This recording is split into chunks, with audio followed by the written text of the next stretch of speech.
Welcome to Rewatch or Return, the podcast where we put movies through the ultimate test across 10 universal categories to decide, does it call for a definite rewatch, a definite trip to the return bin, or does our subjectivity cause it to fall somewhere in between? It is early July. It is summertime. The beaches are open, and today we are going to hit Jaws. Summer blockbuster Jaws. There's a couple reasons for that. One is because it is the 50th anniversary summer of Jaws. 50 years ago this summer, the movie that made a summer blockbuster a thing came out, and I felt it fitting to do so, especially being this close to the 4th of July weekend. I know it's the Monday after 4th of July when this comes out, but it's as close as I could get to it. So let's get into fast forward facts for Jaws. Before the summer blockbuster was a thing, before every studio chased box office records, there was a shark, and his name, Jaws. Jaws began as a novel by Peter Benchley, published in 1974. It was a pulpy, suspenseful beach read about a killer great white shark terrorizing a small coastal town, and the three men determined to stop it. Universal bought the movie rights almost instantly, but instead of handing it off to some seasoned veteran, they gave it to a 26-year-old director with only one film under his belt. And that film was just a made-for-TV movie at the time. The director's name, Steven Spielberg. The movie, a nightmare to make, apparently. The Jaws shoot was an infamous disaster.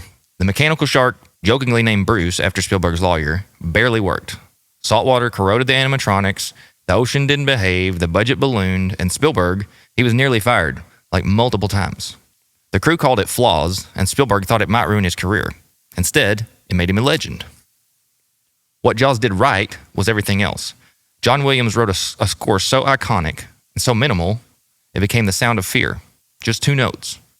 Ba-dum, ba-dum. That's it. But it's all you need to make even some people afraid of their own swimming pool. Spielberg leaned into suspense instead of gore. The less you saw the shark, the scarier and more psychological it became. The reason for that decision, though, a direct result of the mechanical shark breaking. It was a problem that may have accidentally birthed a masterpiece, because the originally intended film full of 1970s animatronic shark technology could have heavily dated the film from an effects perspective and taken away the mystery that bred so much of the film's suspense. When Jaws hit the theaters in June 1975, it didn't just scare people off the beach, it changed the entire movie industry. It became the highest grossing film of all time, until Star Wars came along 2 years later. It was the first film to open wide across the country in the summer, launching the era of what we now know and call the summer blockbuster. Studios suddenly realized if you give people thrills, tension, and popcorn, they'll come back again and again. And just like that, summer belonged to the movies. Jaws won 3 Oscars, including Best Editing, Best Sound, and Best Score, and was nominated for Best Picture. It inspired sequels, parodies, documentaries, and thousands of terrified swimmers. It even got its own ride at Universal Studios, where animatronic sharks kept malfunctioning just like Bruce, the shark from the movie. And Spielberg's career, well, he went on to direct Close Encounters, E.T., Jurassic Park, Schindler's List, and so much more. But it all started with a busted shark and a little movie that shouldn't have worked. Today, Jaws is more than a horror thriller. It's a masterclass in suspense. A perfect blend of character, music, and mood. And let's be honest, it still kind of makes you nervous in the water. So whether you're a first-time viewer or it's your 50th rewatch, Jaws is one of those rare films that earned a spot in the Movie Hall of Fame. With teeth. All right, now let's get into what the critics said. We're going to take the top 10 critics from Rotten Tomatoes and get into what they have to say about Jaws. Kat Sachs from the Chicago Reader says that Jaws is infinitely watchable. That's all she has to say. Molly Haskell says it is a thriller according to the classic distinction of surprise rather than suspense. You feel like a rat being given shock treatment who has not yet figured out what to do to call off the buzzers. Clyde Gilmore says most movies that come within a mile of this one's technical expertise hardly bother with such matters as logical human motivations, strong and hammy acting, and believable characters. Jaws, on the contrary, is rich in all of these.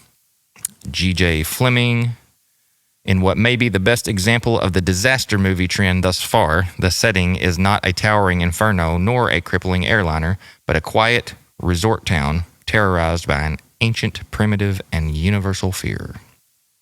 Kevin Kelly says, unquestionably, Jaws is going to be the summer's blockbuster. It's a terrifying expertise, and much of its horror lingers in your head long after you've seen it. Joe Pollock says, Jaws will make you go home and burn your bathing suits and stay away from the tub, but don't stay away from the film. It's a real blockbuster, alive with drama and excitement. Susan Stark says, a good commercial movie is one thing, however... Let me start this over here. A good commercial movie is one thing, however, and a good movie is another thing entirely. Jaws, like very few other major screen efforts, is both. Sorry, apparently I'm just now learning to read here. One of the most terrifying films, says Desmond Ryan, I have ever seen, and one that could do for the Jersey Shore what botulism did for Bon Vivant Soup Company some time ago. I'm not real familiar with that, I guess. Sorry, that totally flies over my head. There isn't an ounce of dead wood, James Monaco says, in it. It is the sum total of thousands of effects, special and otherwise, tested and tuned to produce the desired response in the audience. Jaws is a landmark of modern cinematic engineering. A lot of these I think are actually old, from back in the day, that were added later on here to Rotten Tomatoes. Alexander Walker, the last of 10 here, says, one of the few films around that actually do the work they promise.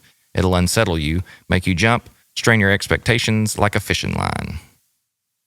All right, and the tomato meter, which is your critic score, has this at a 97%, which is super solid there.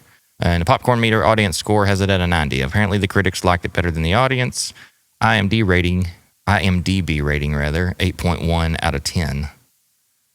And that is what the critics said. That is your Rotten Tomatoes score. And we are going to move on to First Time or 50th. And I will say here, First Time or 50th. This is definitely not my first time to see this movie. It could be my 50th, to be honest with you. This is one of those films where I don't know that... I couldn't tell you how many times I've actually watched it. It's not like I've been counting, but it's very possible that I've seen this movie at least in part 50 times. It's one of those movies that obviously it comes on around Halloween, or not Halloween, it may come on around Halloween. It comes on around the 4th of July every year because it's a 4th of July set film and it's a summer film, summer water film.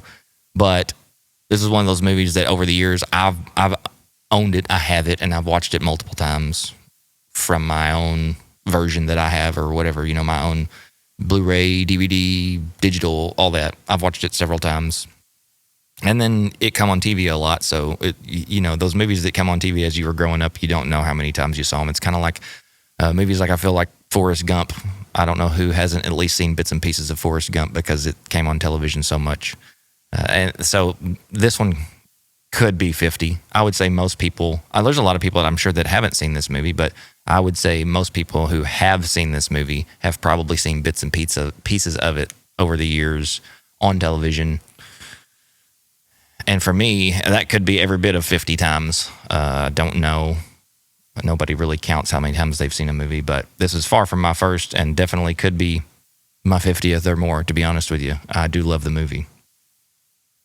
With that said, moving right along to be continued.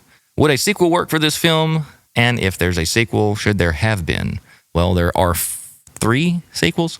Jaws 2, Jaws 3, which is Jaws 3D, and then Jaws 4, The Revenge. I don't know if there should have been a sequel or not. I don't really think that any of the sequels are that great. It's kind of weird. There's some weird stuff about... I feel like obviously Spielberg didn't want to do a sequel, especially after the first movie.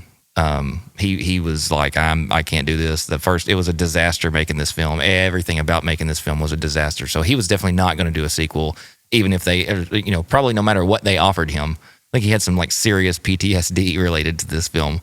So someone else comes in and makes Jaws 2. Roy Scheider does Jaws 2, so he stays on and signed on for that. Funny story about that, Jaws 2. Apparently, from my understanding, he wasn't getting along with the director or something. He didn't want to do the movie, but was contracted on for the sequel. So there's this story that may or may not be true, where supposedly, as the movie went along, Jaws 2, as they were shooting it, he was intentionally, they told him to stop and didn't want to, he didn't listen to him, but he was going out and like tanning all the time as they were shooting the movie. So as the movie goes on, and obviously you don't shoot most movies, they don't shoot in, chronological order of the movie. They just shoot scenes as it makes sense for them to shoot the scenes, obviously. So they're not necessarily always shot in the order that you would see them in the film. But he was going through and tanning as this movie was being made. So, as you see different scenes throughout the movie, you will see Roy Scheider different shades of tan because he was on purpose just trying to be a butt and and make his skin look all kinds of different colors. So, if you go watch Jaws 2, just pay attention to that. That apparently he kind of his way to stick it to them for not wanting to be there, and apparently, I guess maybe not getting along with some of the, directors, the director, and maybe I don't know who all he wasn't getting along with, but he was tanning and making it look like his skin was changing colors through all the different scenes of the film, which is funny to me. Jaws 3D had Dennis Quaid. I watched that. It's kind of silly. It's I never saw it in 3D, obviously. I watched it on television, but the special effects are just really bad in that. Jaws 4, The Revenge.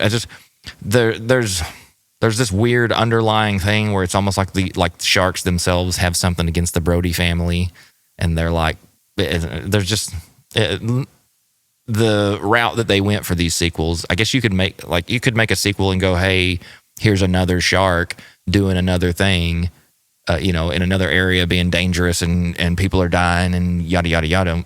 But it doesn't make sense to have a actual shark that's like, has some sort of revenge against a particular person or family or whatever. I mean, how are they going to know it? That gets off into complete and total nonsense land. But, excuse me, should Jaws had a sequel? Probably not. They should have just never did anything with it. And I think leaving it alone probably would have allowed it to be even more special, to stand in a category all of its own and let it be what it was. That's my opinion about the sequels. You may have a different opinion on that. All right, before we jump into the final segment, today's episode is brought to you by PrepStartsNow.com, your go-to spot for emergency and outdoor preparedness. If you're anything like me, you'd rather be prepared and not need it than need the essentials and not have them. From 72-hour emergency essentials to camping gear, car emergency essentials, multi-tools, first aid, and even home gardening supplies as you start growing some of your own food, they've got you covered for all of it. And the best part is, as a listener, you can use the promo code REWATCH to get 15% off site-wide discount. And you'll also be helping out the show as they give us a small reward for your business in the process. Head to PrepStartsNow/discount/rewatch. That's PrepStartsNow/discount/rewatch, or simply enter the code REWATCH, REWATCH, at checkout and get prepared today. All right, so before we get into the final verdict, we are going to have a little rundown of the movie, kind of a scene-by-scene quick recap before we get into actually what we thought, or what I thought by myself here, about the movie itself. So the movie starts out with this girl getting attacked. Okay, she goes out, she's swimming in the middle, she leaves a bunch of friends on the beach, she goes out, she's swimming. Actually, the movie starts with a shark POV, with a little bit of the Jaws theme song. But anyway, the girl, she leaves the beach, everybody's hanging out, she goes out swimming, and then she gets attacked. Then the next morning, you get introduced to Chief Brody, played by Roy Scheider, and he goes and finds the girl's arm, the girl that was attacked. They find her arm, and he's like, I think this is a shark attack. So he goes to the mayor, and he's like, I want to shut the beaches down. This is dangerous, as one would. But the mayor doesn't care because the mayor is all about that money, money, money, money. He wants the 4th of July, big money, big tourist money coming in. So he's like, if we shut the beaches down now, it's going to run 4th of July. It's going to run all the money that we have coming in this summer. All the tourists are going to not come. So he doesn't want to shut the beaches down. So they don't shut the beaches down. So then they go back to the beach. Beaches are still open or whatever. Then there's another shark attack. Well, now everybody's like, we got to take this serious now. And there's a bounty now for the shark. So all these hunters go out and they're like, we're going to get the shark. We're going to get the money, yada, yada. They come bring the shark in. Everybody's excited. Woohoo. We got the shark. But come to find out, it's a tiger shark. It's not the shark. Richard Dreyfuss's character, Matt Hooper, who's from the Oceanographic Institute, he's like, there's no way this is the shark. This can't be the same shark. He wants to cut the shark open so that they can see, he's like, the kid who was killed would be in the belly of the shark still. And anyway, so they cut the shark open and find out, of course, this is not the right shark. The kid's not in here. The shark's still out there. So then the beaches are still open though, because the mayor is a total, a worst kind of folk. So then there's another shark attack. And at this time they're like, okay, we've got to shut the beaches down. This is a legit, real problem here. And at this point, they have put up a $3,000 bounty. You've got Robert Shaw's character, Quint, comes in and he's like, I'll go kill this thing, but I'm going to do it by myself. I don't need anybody else helping me. And he's like, $10,000. And then he says, for that, you get the head, you get the tail, you get the whole darn thing. And they're like, no, we're not going to give you 10 grand for this. So these guys go out, like I said, this was earlier, and he is not the one that went out. It's all these other dudes that didn't know what they were doing, really. So at this point, after the third shark attack, now it's like, okay, we got to take this serious. So then they go get Quint, and they're like, hey, we need you to kill this thing. Except this time, instead of Quint going out on his own, like he said, he takes Chief Brody out, and he takes Hooper with him. So now you've got the old grizzled sea captain. You've got the oceanographic scientific dude with all his fancy gadgets. And then you have the sheriff, Roy Scheider, who in the movie is aquaphobic, essentially. He doesn't like to be in the water at all. So they go out and they try all this stuff. They're chumming the water. You have your big, you're going to need a bigger boat moment when the shark comes out as Brody's chumming the water. Then they're trying to catch the shark, so they start shooting barrels that are attached to these arrow thingies.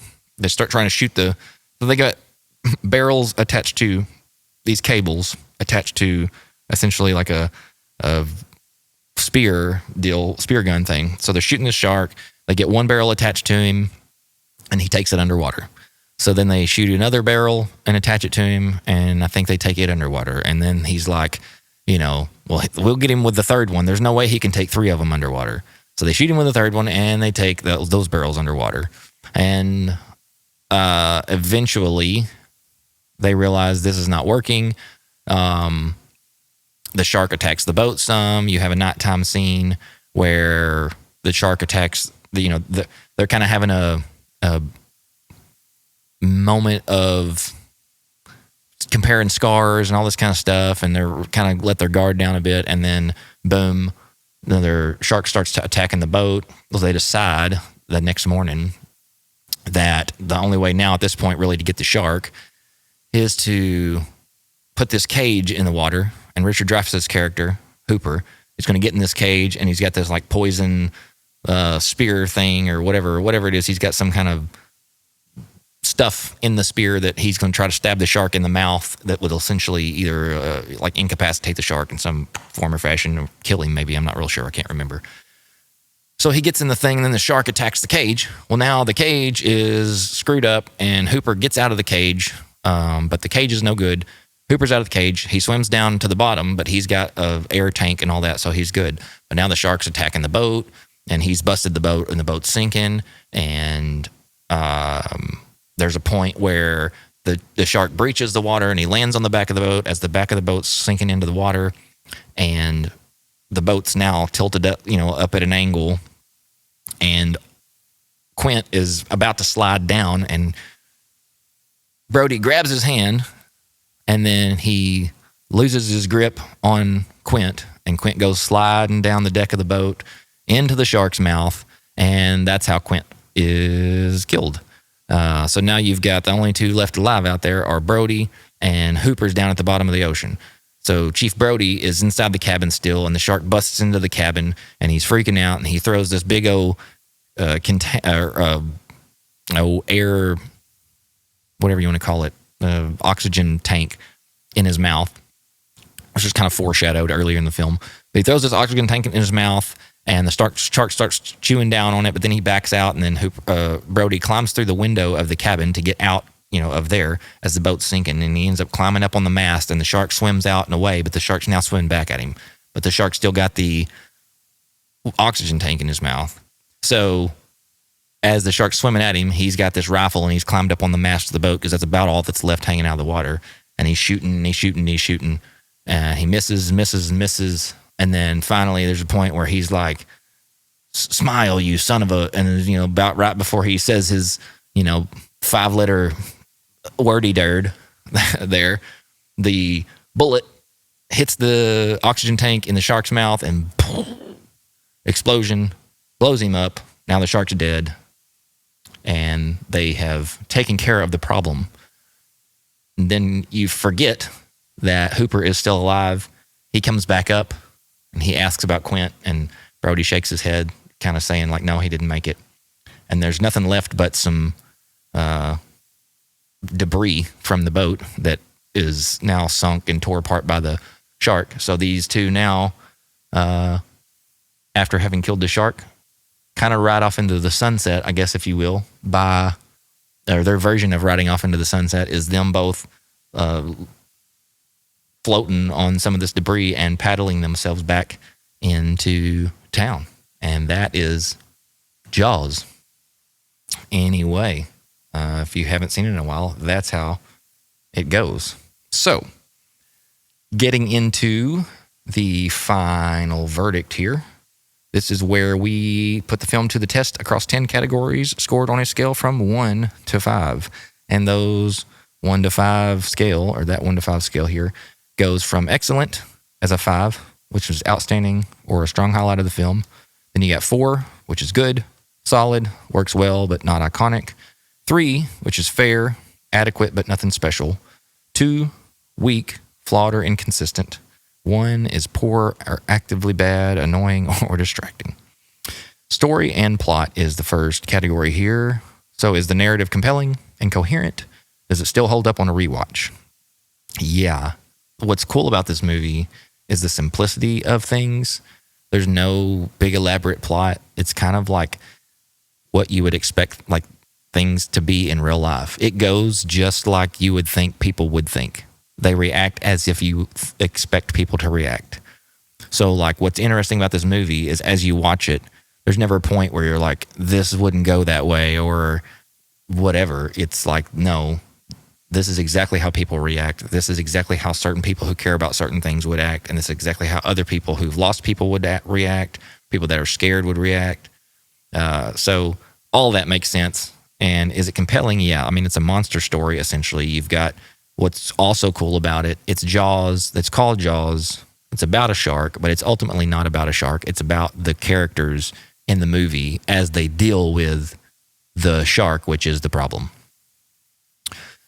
So the narrative, yes, it's compelling, it is coherent, and it absolutely does still hold up on a rewatch. Story and plot, from me, hey, this is my podcast. This is my shirt. This is my subjective opinion. So get off my back. I'm giving it a 5 out of 5 here. Story and plot gets 5 out of 5. Take a wild guess on where this whole thing's going. So characters and performance is the next category. Are the characters memorable and well acted or forgettable and flat? Man, these guys are like the perfect guys. There's so much chemistry between them. They're totally memorable.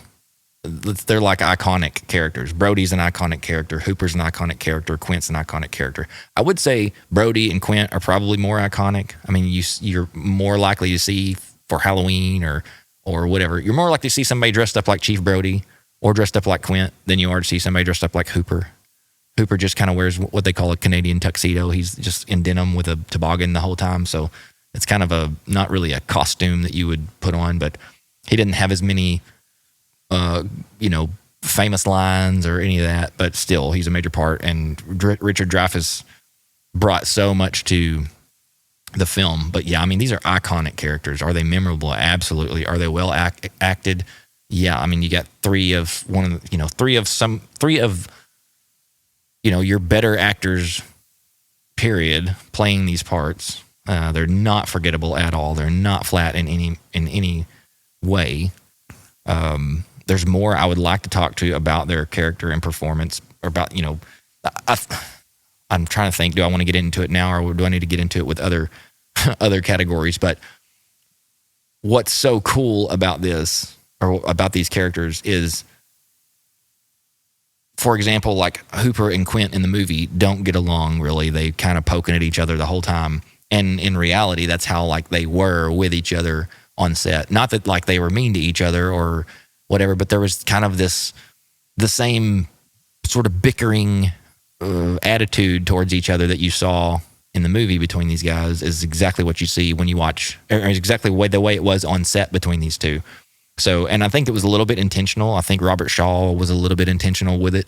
But because you don't hear Richard Dreyfuss now talking about like, man, he was such a jerk to be around or whatever. Like, he has very fond and good things to say about Robert Shaw and his memory of him and all that. But it's kind of cool how everything that was going on between them as actors behind the scenes was feeding into what was happening on the on screen. Even to like the part where there's a part where Quint is drinking a beer and he pops the tab of the beer and he turns it up and he drinks the whole beer, and then he squeezes the can flat and then throws it away, and then, or I don't know if he throws it, but he squeezes it, and then Hooper has a like styrofoam or paper cup or something in his hand, and he like looks at him and he drinks all the water out of the cup and then squeezes the paper or styrofoam cup and crushes it. Like, it's a totally comedic moment, and it's my understanding that like that's something that sort of, I don't know, was developed there on set, like in real time kind of thing. But there's so many things about these characters that the actors brought to what was happening that make them iconic, that, it was all a just perfectly cast thing. It was all the right people playing the right parts, which made this film. And like I said earlier with the story and plot, it's not just a movie about a shark. It's a movie about the people in the movie, the characters, their story, and what's happening with them. And because you've had these people playing these characters, it made it what it is. And so characters and performances, they're getting a 5 from me. Then we've got pacing and entertainment value. Were you entertained the whole time? Did the movie keep your attention? Does it feel too slow, too rushed, or just right? Pacing and entertainment value. I mean, yeah, I'm entertained every time I watch this movie. This is just a super solid movie. I'm going to gush over it repeatedly. I mean, I'm kind of a Spielberg fanboy as it is, but the pacing and entertainment value, I'm always entertained when I watch this movie, and I think the story is compelling enough, and what's going on is compelling enough, and suspenseful enough, and mysterious enough if you haven't seen the movie, or if you hadn't seen it in a while, that it does keep your attention, definitely, for sure. From my opinion, somebody else may feel different, but it doesn't feel too slow. I don't think the movie feels rushed. It does feel, it feels right. So, pacing and entertainment value, 5 out of 5. I promise. These are not all 5 out of 5, okay? But so far, we're at 100% here. Dialogue and quotability. Are there iconic or memorable lines? Do people still quote it? Does the dialogue feel natural or cringy? Man, are there iconic or memorable lines? There are so many iconic lines in this movie. So many memorable lines in this movie. Yes, people still quote it. Does the dialogue feel natural or cringy? It feels totally natural. And like I said, a lot of that comes from these guys essentially, like, it comes from their developing the characters like in real time and letting them letting it be natural and kind of changing things up as it went along so that it would be more natural for them, so they could dig into these characters and who they were. But yeah, dude, iconic or memorable lines. How many iconic lines do we have here? I mean, if you've never, who hasn't heard, you're going to need a bigger boat? Now, like, people misquote that all the time and say, we're going to need a bigger boat. And I guess if you're with somebody else and you're in that situation, then it may be we. But in the movie, he says, you're going to need a bigger boat. Brody is out there chumming the water. You know, he's got the ladle thing and he's throwing fish guts out into the water. And somebody says something to him. He's like getting sick over it. And he's pouring, what's the Old Spice cologne into a rag, and he's putting it over his mouth so he doesn't have to smell all these fish guts. But he's like throwing all these fish guts out, and it's like the big scare moment, you know, of the film, and where you first really truly see the shark. He's like chumming the water, and Quint yells something at him, and Brody yells back, "Why don't you come out here and chum some of this?" And right before he lets out his 4-letter word there, the shark breaches the water and he freaks out, and it's kind of the big scare moment of the movie. And then Brody slowly backs up, like he never takes his eyes off the water, which I think is also cool. It's not like he turned and ran into the cabin and then like found Quint and said, you know, you're going to need that just shark's so big, you're going to need a bigger boat. Like, he, like, when it happens, he turns and he never takes his eyes off the water, and he backs up across the deck and then backs into the cabin and still never takes his eyes off the water.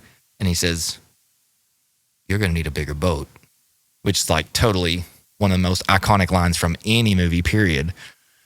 And so you have that. You have, you know, smile, you SOB, when he shoots the shark at the end.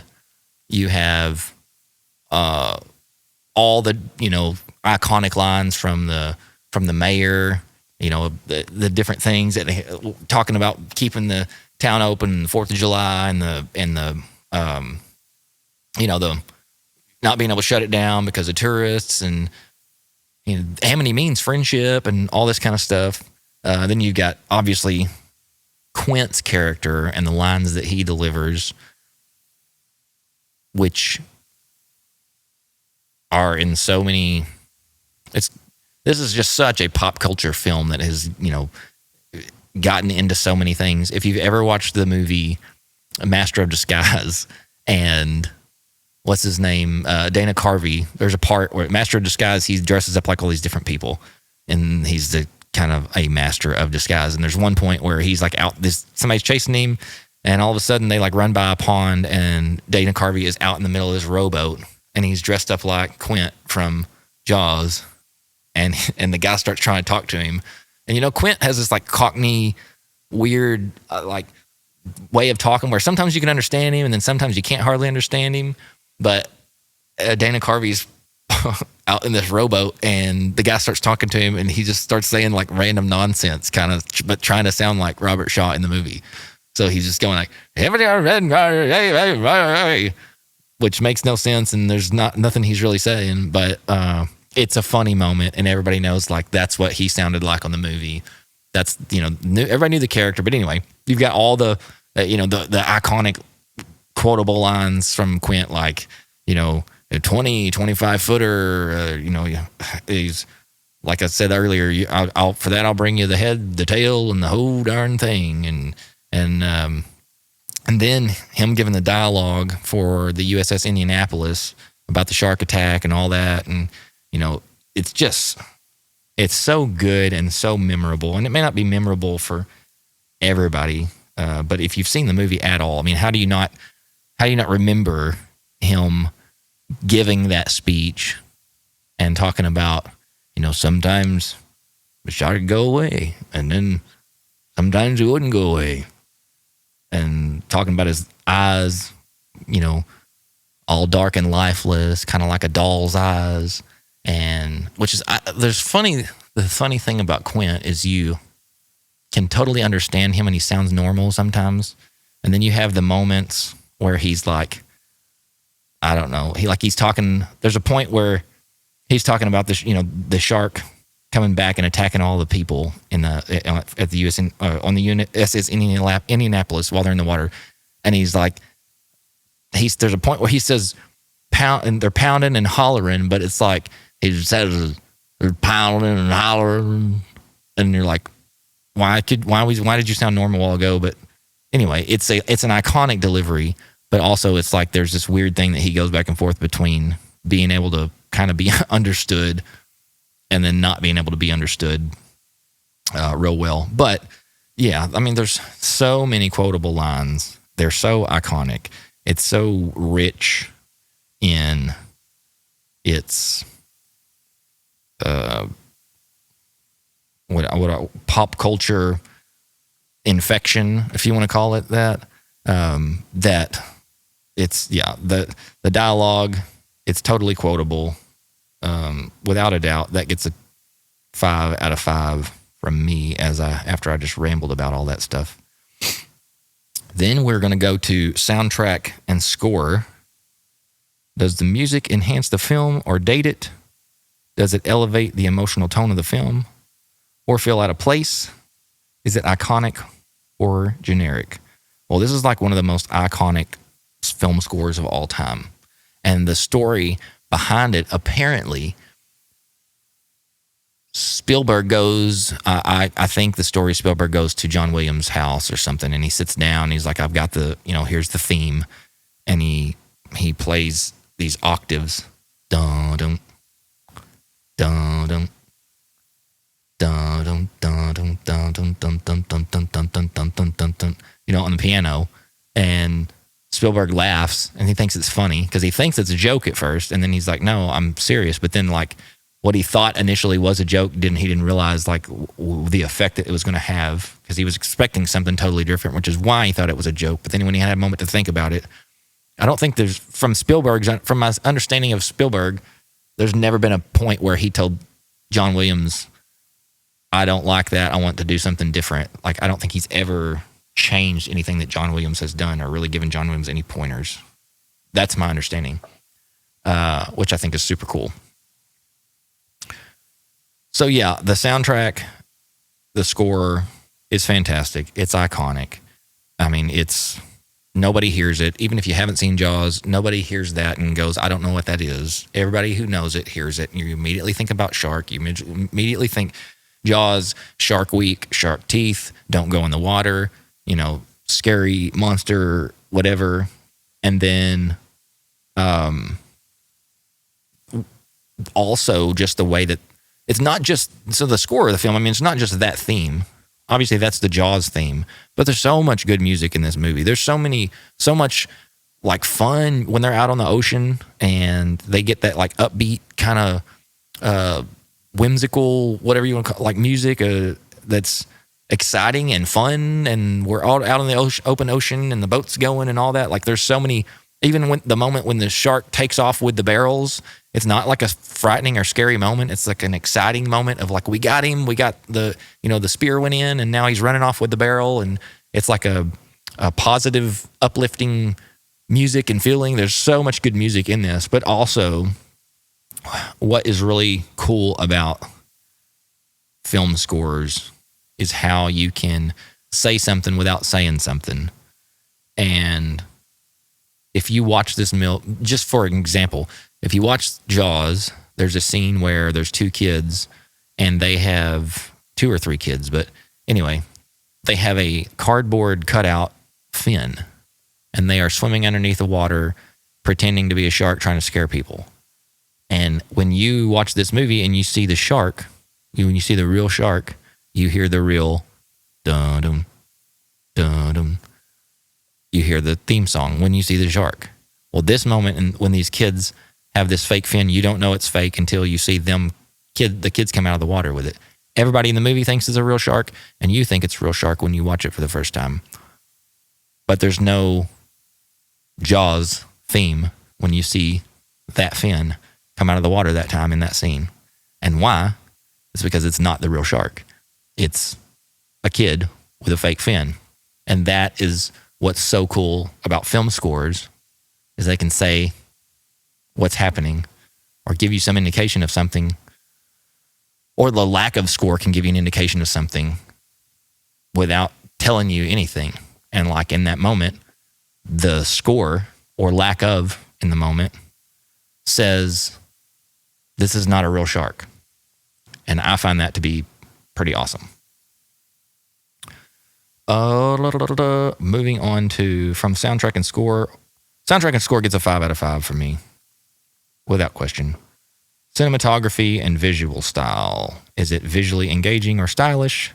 Regardless of effects budget or genre, do the camera work and effects still impress, or do they look dated and clunky?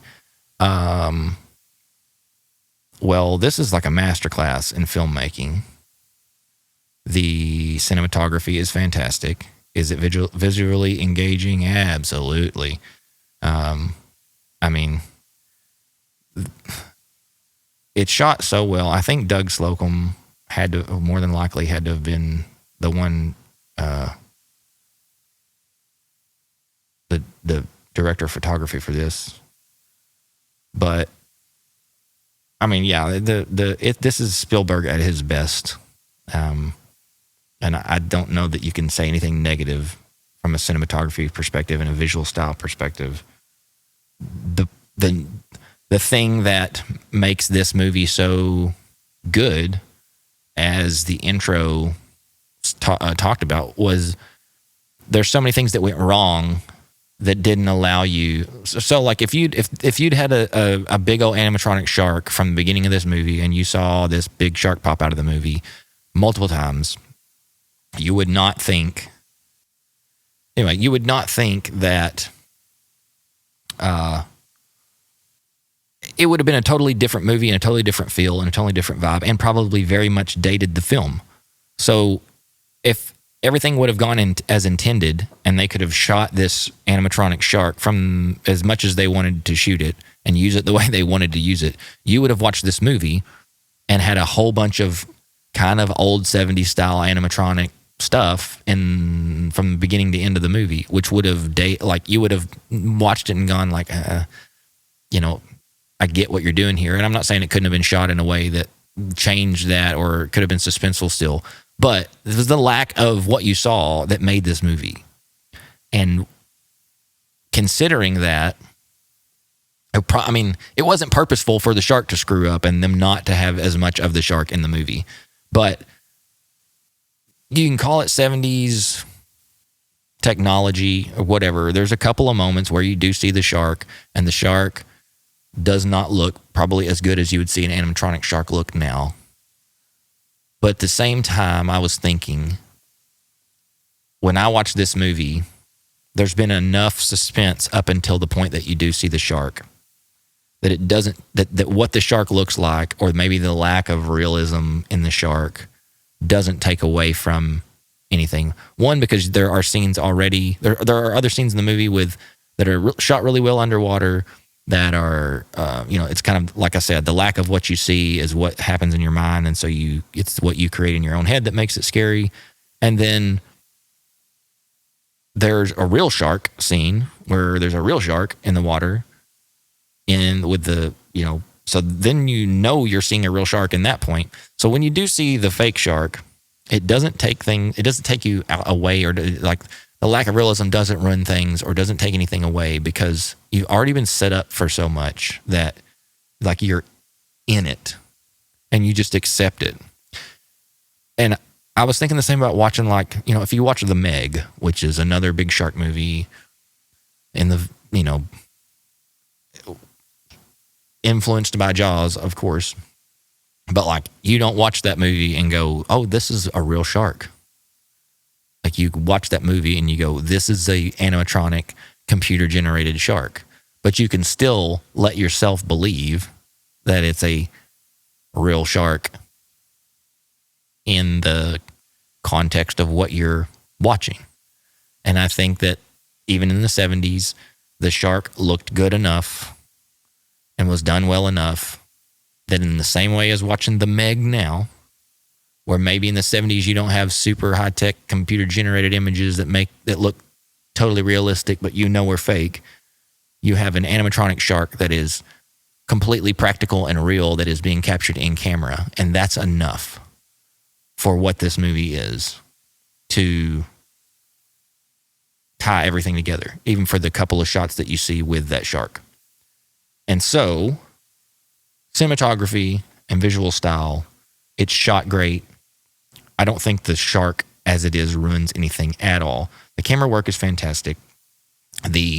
Again, using the suspense rather than the gore, and the way it was shot and the surprises and things like that.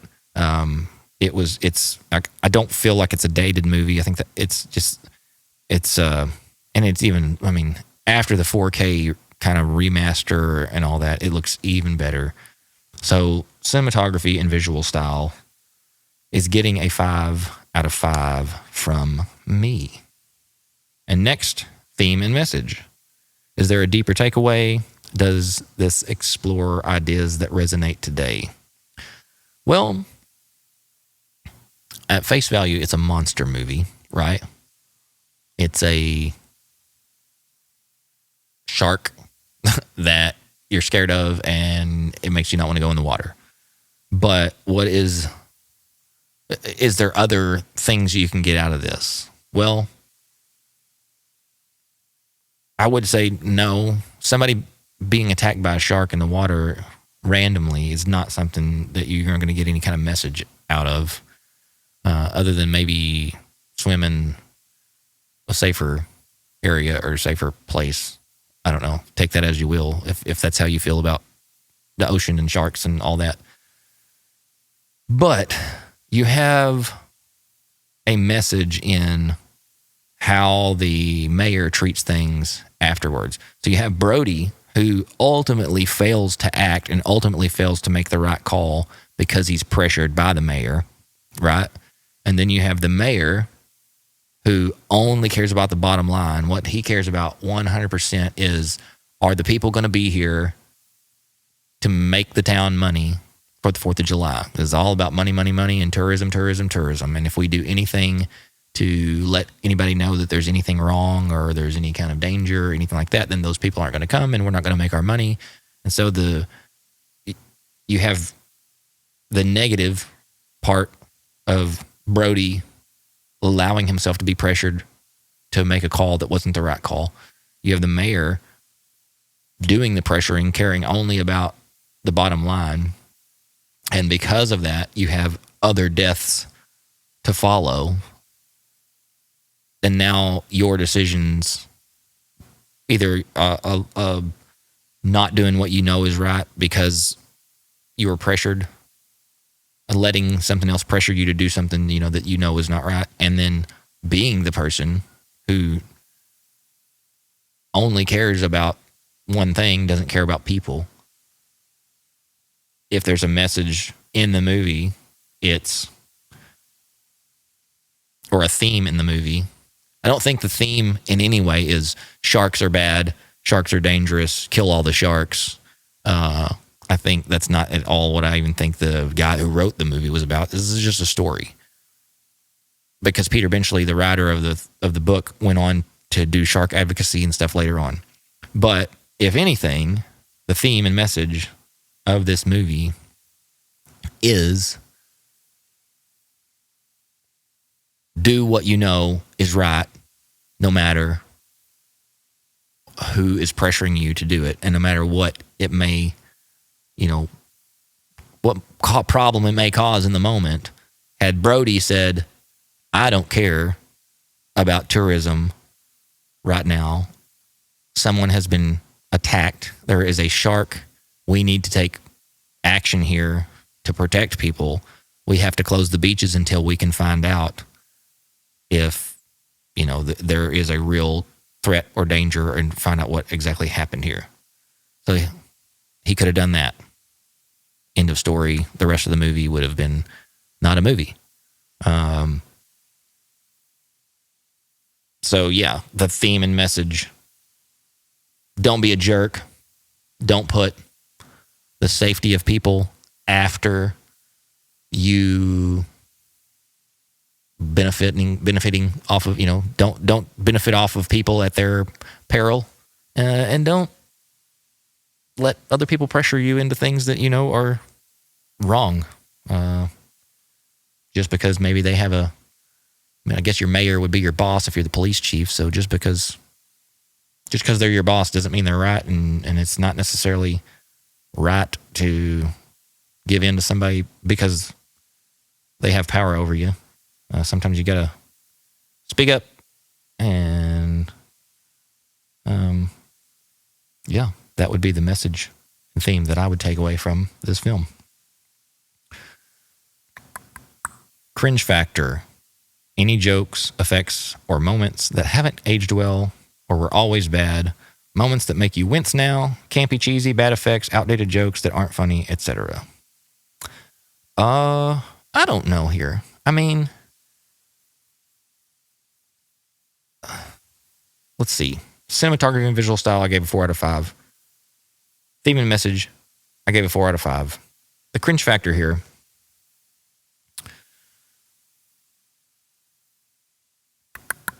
cringe factor. Okay, there's not really anything like cringy in the movie, I wouldn't say. But I would say that because you do have a not so realistic animatronic shark, for the moments that you do see the shark, if you want to be nitpicky, you could say it doesn't look very real. It doesn't have the most realistic movement. And a shark breaching the water and landing on the back of a boat and just kind of hanging there and doing that with its mouth, open, close, open, close, open, close, and not thrashing everywhere all over the place and falling back off the boat. You got to suspend things a little bit for all that. So I would say maybe there's things in this movie that didn't age well from a perspective of that. So I'll, with the cringe factor, 4 out of 5. I'm not going to say 5 out of 5. It definitely has a little cringe, being a 1975 movie with 1975 effects. But I will not go lower than that, because even with the 75 effects and even with what I just said about everything, it's still fantastic. And it's only dropping it from a 5 to a 4 for cringe factor for me. Originality and creativity: does the film feel fresh and inspired, or like something you've seen 100 times? Was the film groundbreaking or formulaic? Does it bring something unique? Does the film feel fresh and inspired? This movie is the inspiration for so many other movies. This movie has, in so many ways, inspired so many others. So yes, at the time, this was a fresh film and very inspired. Like something you've seen 100 times? No. This, like I said, this was the summer blockbuster. This was the first time people saw something like this. And so, absolutely, it's not like something you've seen 100 times. It was groundbreaking, absolutely. Again, it was groundbreaking from a visual perspective. It was groundbreaking from a what it did to cinema perspective, in so many ways. Does it bring something unique? Yes, it brings something unique. For one, I don't know that anybody had ever shot like on the water like this, like truly shot out on the ocean, on the open water, dealing with, they were talking about, like when this movie was made, this may not even fall under this category, but when this movie was made, they would have a camera set up and it would be locked off and they'd be ready to shoot. And way, way, way, way back off in the distance on the horizon, like a sailboat would like come into frame. And so they would go, well, we can't shoot right now. We got to wait for this, because they had to make sure that what you saw visually was nothing but open ocean. You didn't want anybody else around. You didn't, like, that was part of the movie. It was part of things. Like they wanted you to feel isolated and out away from everything. So if you saw another boat, it was going to ruin it or ruin what they were trying to portray. So a sailboat would come into frame, and they would like figure it up and go like, okay, it's going to take from here to here. It's going to take this much time for that boat to pass and get out of frame.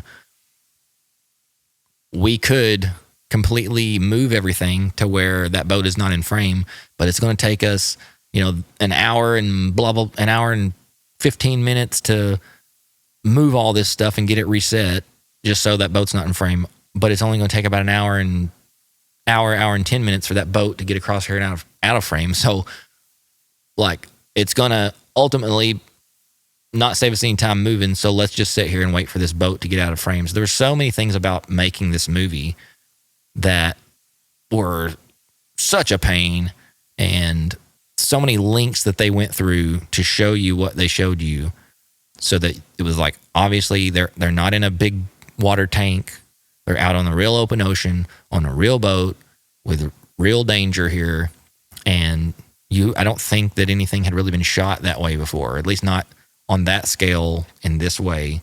And that's what makes this movie, especially at the time, original and unique and one of a kind. And it's what made Spielberg go, I don't ever want to do this again, because of everything they had to deal with the water.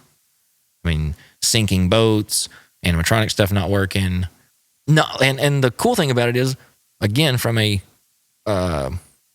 originality and creativity perspective, everything that happened that didn't work out led to them having to make decisions that made the film that you see today, that made it probably better than it would have been.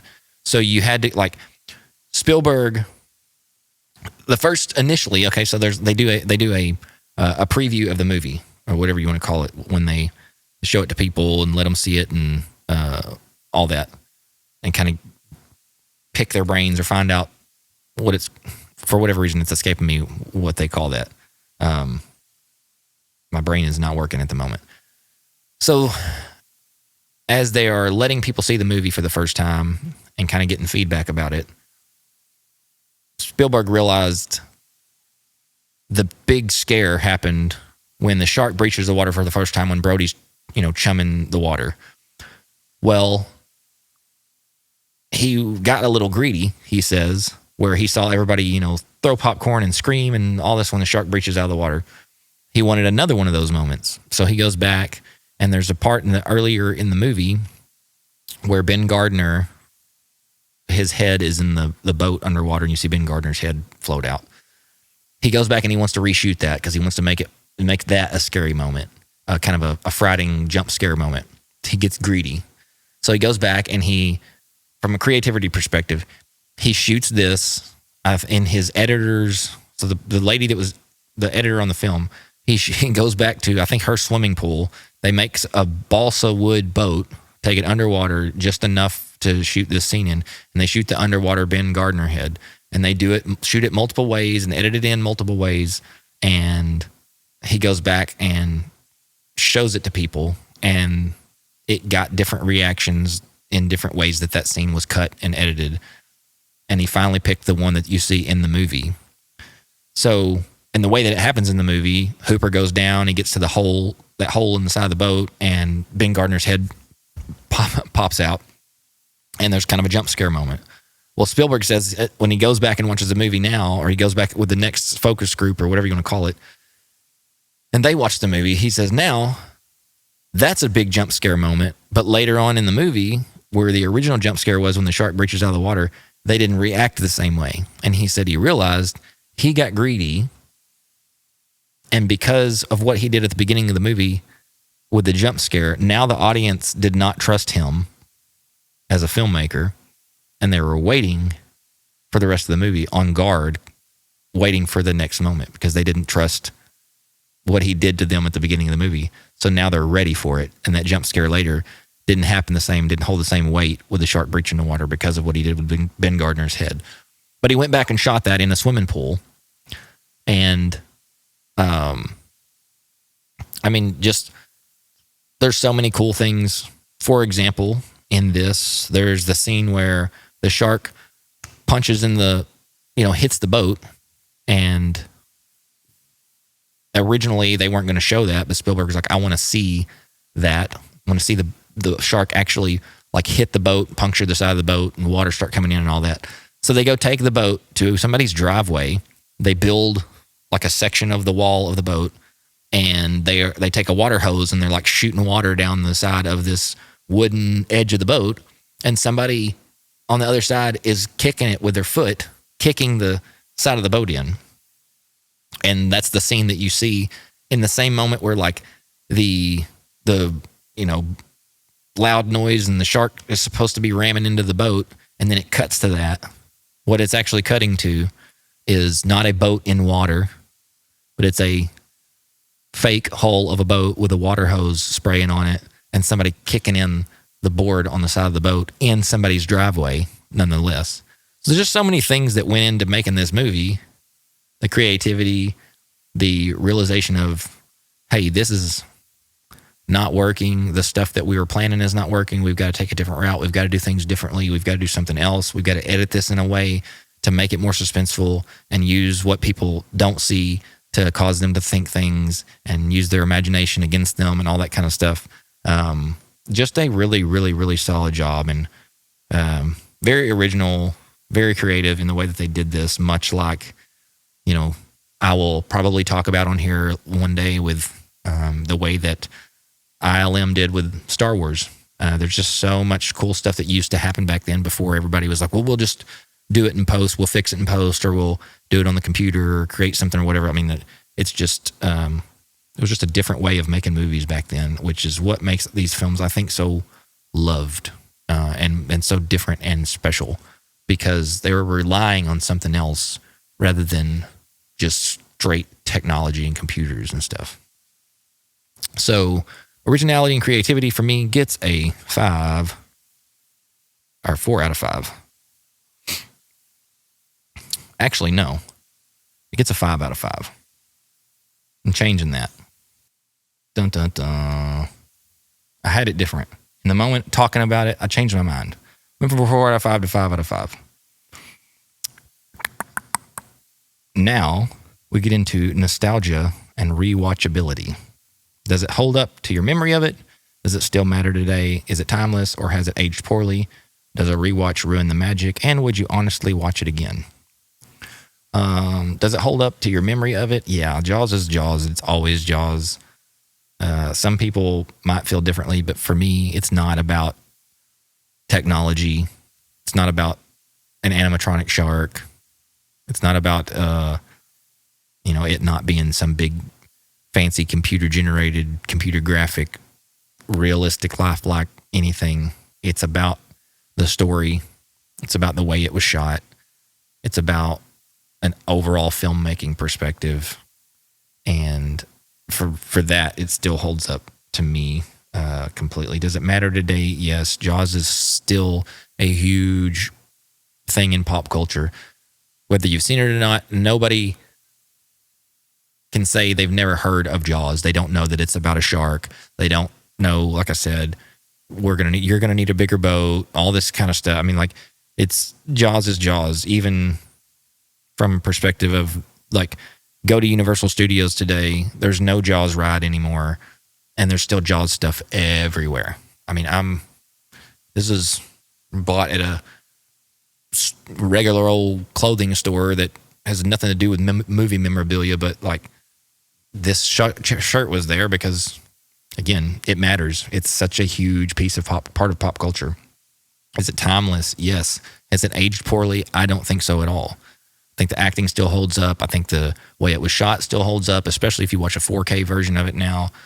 Even the way that they use the animatronic shark, it still holds up, whether it looks perfect or not. It holds up in the way that the movie was made. Does a rewatch ruin the magic? Not at all. Would you honestly watch it again? I'm going to multiple times. So nostalgia and rewatchability, this gets a 5 out of 5.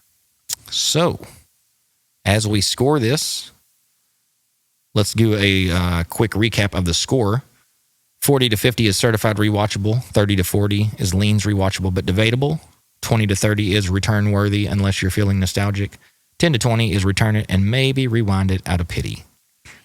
My score for this, adding up everything, I'll recap this. Story and plot, I gave 5 out of 5. Characters and performance, I gave 5 out of 5. Pacing and entertainment value, I gave 5 out of 5. Dialogue and quotability, 5 out of 5. Soundtrack and score, 5 out of 5. Cinematography and visual style, 5 out of 5. Originality and creativity, 5 out of 5. Theme and message, 4 out of 5. Cringe factor, 4 out of 5. Nostalgia and rewatchability, 5 out of 5. Giving this a 48 out of 50, which is certified rewatchable. Absolutely. Jaws is timeless. It will always be timeless. It's 50 years old this year, and it doesn't change a thing. Doesn't change a thing for me. And I would assume those that love it, it doesn't change a thing for them either. So, yes, Jaws falls in that certified rewatchable category. And I promise you, not every movie, this is only episode 2, not every movie is going to be certified rewatchable. Not every movie is going to have this score. We've picked a couple of movies that have fallen that way the first 2 weeks, but that won't be the case with everything. And I will absolutely do movies on here that I'm not a big fan of and are probably going to be really, really, really, really, really low. But anyway, Jaws is Jaws. 48 out of 50, certified rewatchable. And I'm going to move into this bonus category like we did last time. Could a theme park ride based on this film make sense? And if so, what kind of ride would it likely be? Yeah, they already have had a Jaws themed ride. At Universal Studios Florida, there was a Jaws theme ride, and it lasted until, I can't remember for sure. It was the early 2000s. So 1990, Jaws was a original opening day attraction at Universal Studios Florida in 1990. Yeah, I believe so. 90, 91, but I think 90.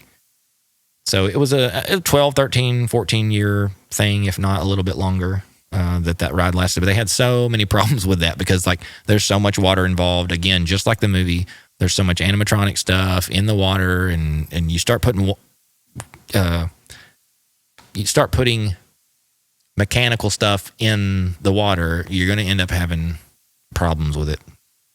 So there was a Jaws ride there in California at Hollywood Studios on the tram tour. I don't know if there was ever actually Jaws, like a exclusively Jaws ride, and that's it. But on the tram tour, you do drive through Amity Island. Supposedly, it's made to look like Amity Island, and there's a section where you get attacked by the shark, and there's fire, and he attacks the dock, and all this kind of stuff. So Jaws is still very much a thing there as far as the tram tour goes, and seeing the animatronic shark and all that. And Amity Island is still there, created for that. Jaws in Florida is not there anymore. But there was a Jaws ride. It was a water ride. You were on a boat and you were attacked by a shark. And I think there were multiple iterations of it. I remember riding it as a kid, and it wasn't very realistic. I just remember riding the boat, going through there was some outdoor water area. Then you went through like this indoor watershed thing, and some stuff rattled. And I don't know if you ever actually saw a shark in there, but you saw a bunch of stuff rattle, like the shark was in there underwater and stuff. And then you come out the other side, and the shark comes and breaches out of the water. And the person, the captain of the boat, had like this grenade gun, and he shot the shark, and then some sort of explosion happened, or water cannon stuff shot water everywhere while that original shark went down under the water, and then a charred, blown up shark, animatronic shark, kind of floated up and floated there on top of the water as if to say like, hey, we've got the shark's dead. He just shot it with a grenade gun, and that was the end of the ride. But because of so many problems that they had and the stuff that they wanted to move on to, they got rid of Jaws. I think for Harry Potter, I believe, is what one of the Harry Potter sections of the park took over where Jaws is, or where the biggest part of the Jaws ride was. I think you could do something with Jaws now, though. I mean, especially the way technology has gone now. I think they should do something more with Jaws. I don't know what you would do. Jaws, you would need to see a shark.